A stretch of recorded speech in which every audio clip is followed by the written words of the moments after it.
What's going on YouTube? So today I want to show you a process I'm going to be using to polish my Tippmann A-5. As you can see here, I have it already torn apart, split open, and I have done this process once already, but I wasn't pleased with my results because what I ended up doing was just polishing. I took it right apart and just polished. I didn't do any sanding or anything like that, and it worked out fine. One of them came out really well. I don't know how well you can see that, but that one came out decently well. But you can still see there's some deep scarring in there from the casting process. And even on these front ones, which are the worst, and these ones require the best seal. But these, I don't know if you can see that, there's dimples inside. So what we're going to do is we're going to sand those up till those dimples are gone, and then we will start the polishing process. These back ones I'm probably only just going to hit with some light sandpaper. What I bought at my local hardware store. I have 320 grit, 400 grit, and then 600 for my final. Now I'm probably only going to end up using the 400 and 600 grit, but I bought the 320 just in case. So I'm not going to sit here while, polishing these, and what I should say is I'm going to polish these, and I'm just going to skip. I'll just cut to that once I'm done with each step on each piece. So I'm not going to sit here so you can watch me fucking sand these for half an hour or however long it fucking takes, But yeah, so we'll cut back and you'll see what we're aiming for. So yeah, all right. We'll actually show a little bit of the process here. So I'm going to start off with this front one with the worst divots or dimples inside the metal. We're going to be using, what was this, 400 grit. So you want to make sure to get this wet. Get it all wet. Make sure you get the sandpaper wet so there's adequate lubrication on it. Still a little bit of grease on there from lubrication, but that's alright. So when you're sanding these, what you want to avoid, and a lot of people do this just because it's the easiest way to do it, but they'll just put it in there and they'll just go up and down. You want to avoid that, because what that does is you're going to dig a channel, and even though it'll look good, it'll not give you an even sand. So what you want to do is you want to think about it like you're boring an engine cylinder. So you're kind of going to go keep a very random motion if you can, and it'll probably be a long process, but that's what it takes to get it done right. So you want to go back and forth while you're going up and down. One way you're doing it. Make sure you're mixing it up the way you do it so you can get a nice even sand. We're not looking to remove a whole bunch of material here, just enough to get those dimples to go away and get a nice smooth surface so we can end up polishing this. There's not going to be any weird imperfections in the polish. You can get a nice even polish and it'll look and perform amazing. I guess I'll turn the water off when I don't need it.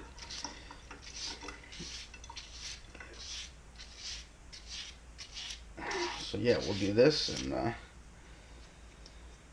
then we'll cut back. So real quick, guys, another thing I wanted to point out, I didn't think it would be an issue, but it appears that the wax I'm using, which is the Tech T premium lubricant or some shit like that, and I also use just the Gold Barrel lubricant as well, but they are giving me a little bit of an issue with building up as I'm sanding. So what you're going to want to do is just take some Dawn dish soap, because that's really good at breaking down oils, greases, waxes, that stuff. Just give it a good rub. If you got like a Brillo pad or whatever you got, give that a nice rub in there too. Really get in there. And then rinse it off and you're good to go. So, this is one piece finished. This is essentially what you're looking for. You want to make sure to sand essentially probably about to the middle of this little bowl. Maybe, let's just say, actually just sand all the way back, because there's overspray here. It's just to make a consistency. But essentially you want to sand right here, which is the bolt. You want to sand right here where the hammer actuates, and you only need to sand up the hammer only actuates probably about within this distance here. So you don't need to sand this whole tube, because this is where the power tube sits, and I guess if you want to make it all the way through, there's no harm in that, but you only need to do right here, and that's all I'm doing. Also right here there's a guide rod that connects the hammer to the bolt. That is a metal to metal surface. Make sure to get that. So yeah, this is essentially what you're looking for after the sanding phase. I don't know if you can really see it, but there are some dimples in there, and I didn't sand those down just because I think that would take out too much material. But we reached a point where it's super smooth, and I don't think those dimples will really affect.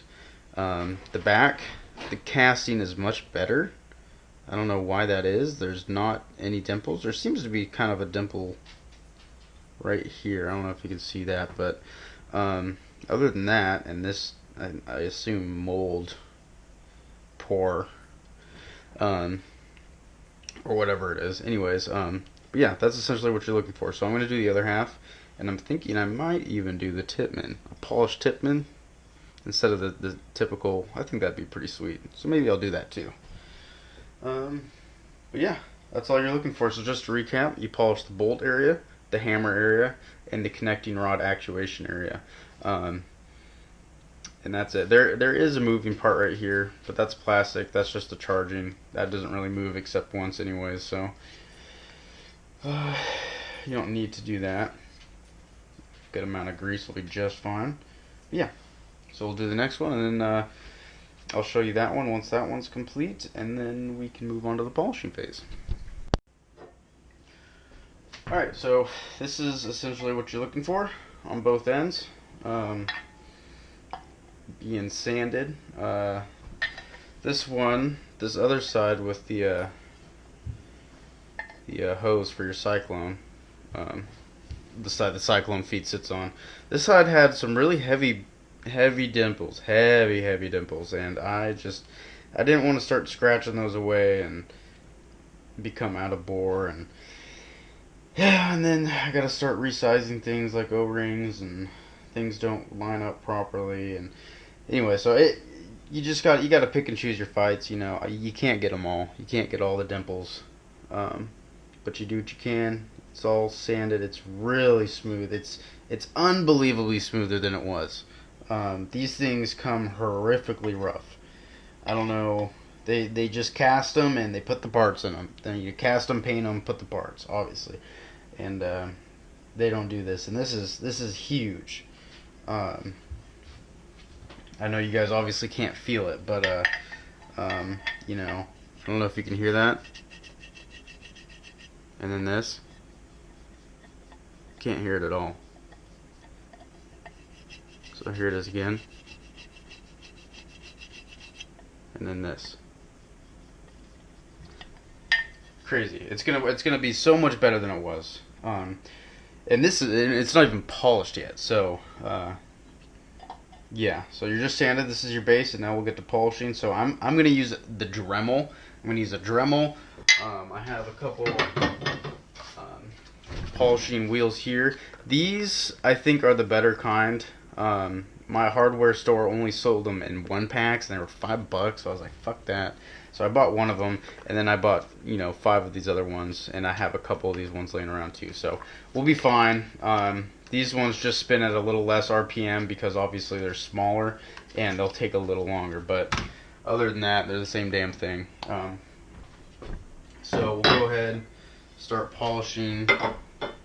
Let me see. Check this out. I'm gonna go get my Dremel, guys, and we'll be right back.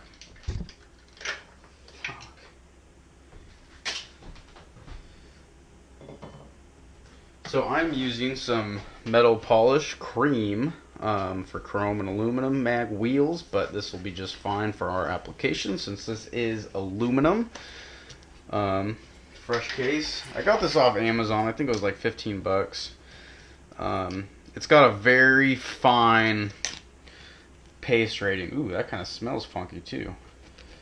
So it'll give you a very, very fine polish. Now, depending on what kind of tool you're using, I said originally I was using a Dremel. It's not technically a Dremel, it's a Craftsman rotary tool. So it spins, but you definitely don't have the same control as you would a Dremel. I'm sure you can control the speed on a Dremel, but you can't on this, so you're stuck with one speed. So first, you're going to want to get your piece wet. That keeps your polish from drying out as you're spinning. I'm actually going to... Alright, so here we go.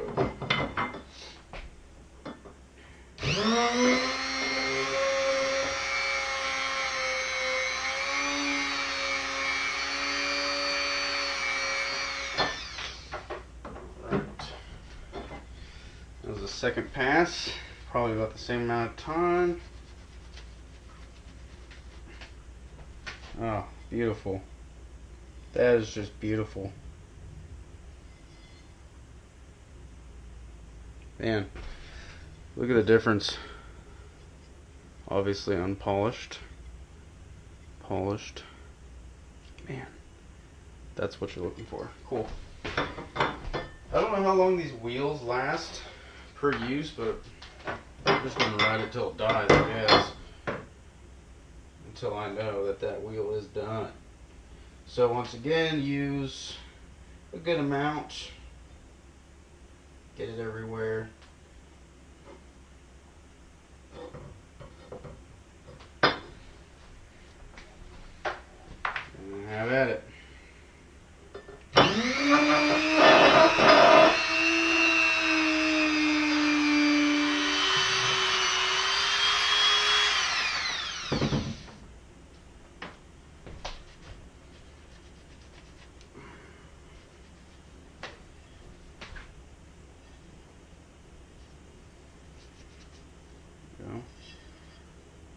That one's you need a little more polishing. Ooh, that's so super smooth though. You can obviously tell it needs a little more polishing, but it's crazy how smooth it is. Ugh, that's gonna be a pain to clean up. Yeah, that's wax for you right there.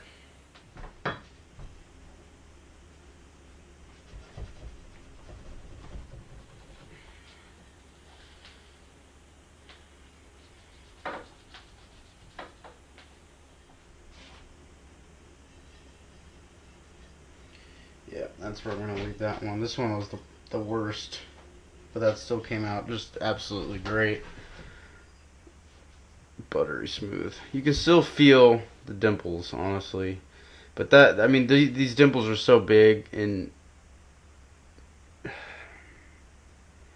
yeah, that's just going to be how it has to work. So, yeah, so now we're going to do the big portions. I'm going to break out that big disc. Break out the big disc. So we'll see how that works here.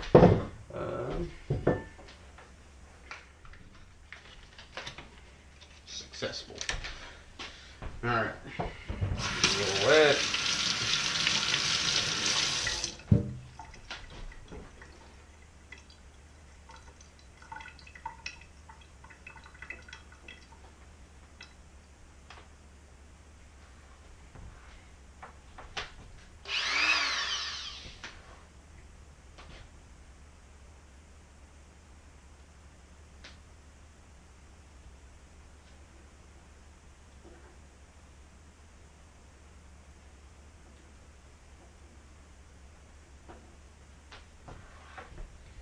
Ooh, that's like a perfect fit.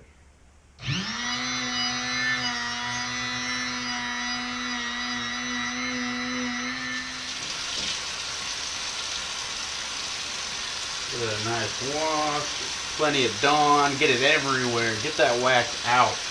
Because wax, even though it kind of feels like grease, it will break down the moment it feels heat. And very deceiving because it will fuck your gun up. So just make sure you get it all out of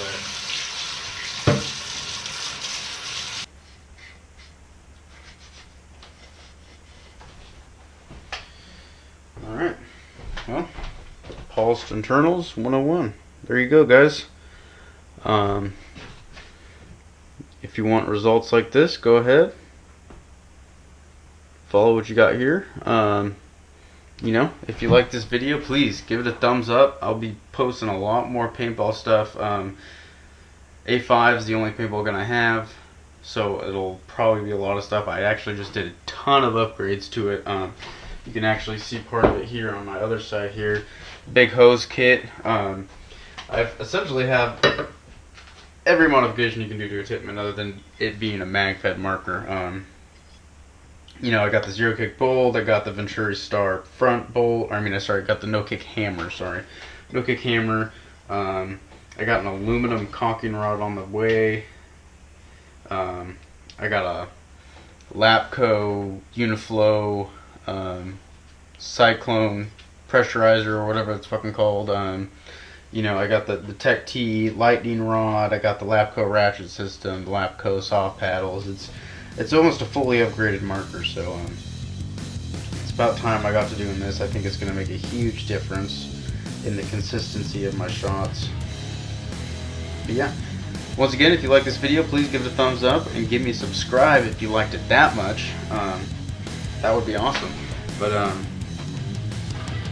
yeah, once again, guys, thanks for watching. Peace.